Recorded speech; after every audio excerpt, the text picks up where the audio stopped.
Thank you, Mr. Chairman, and let me thank Chair Oberman and the members of the Surface Transportation Board for being with us here today. This is very enlightening.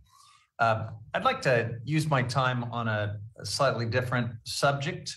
I'd like to ask the board about their policies relating to rail banking, and specifically when there is an abandonment filing, pre-coordination for the conversion of a rail line to a trail, and another entity comes along expressing interest in acquisition. I am curious about the factors that Surface Transportation Board applies in considering those situations. So let me start with the local community support. How much weight would the STB give to local community support for one of these alternatives over the other in a scenario like that? And you're talking specifically, Congressman, about conversion of an unneeded rail line to a trail use, and that's correct.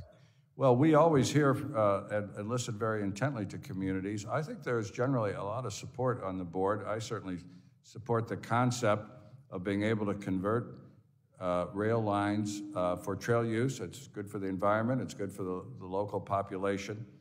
And I think we generally have been very supportive. Sometimes these requests languish for years and years, and there's a certain point at which we have to act on them. We have some legal restrictions and some due process property right restrictions. But generally, we are very supportive of community input on these issues. I appreciate that, Mr. Chairman. I wonder also about the financial viability of an entity that might come along and oppose rail banking, suggest that they have an interest in reviving a functionally abandoned rail line. How important to your consideration would the financial viability of an entity like that be?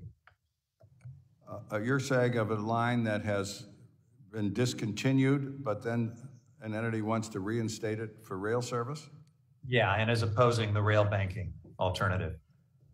Well, we listen to those requests. We generally are mandated by statute to make it easy for rail lines to come into existence. That's one of our jobs. And there's a spectrum on how much we look at financial viability. Generally speaking, we take the view that the market will determine whether a rail line is viable. But there have been cases. There was one involving a proposal to build a multi-billion railroad around Chicago, but the applicant only had $150 in the bank. This preceded me. That's an example, an extreme one, where we look at financial viability. But normally, that's very helpful. Yeah. Normally we don't. Mr. Chair, and then finally, in a situation like that, would the board require that entity to engage with the community and the public in an open and transparent way? In other words, if they're secretive about who they are, about where their funding comes from, is that a factor that you would consider? Well, it's not an issue that's come before us, but I generally believe in full disclosure. And when we get those kinds of applications, we have the ability to insist on a more fulsome application if the facts warrant, which would include revealing the basic financial structure of the entity and so forth. So I think the general answer to your question is yes, but I think it's very much case specific.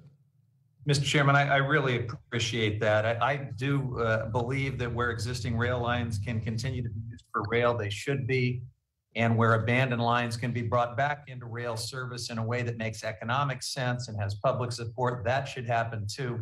But I ask these questions because there's a railroad in my district that abandoned that line through the Eel River Canyon a long time ago. It just cost far too much to operate it. It's fallen into terrible disrepair.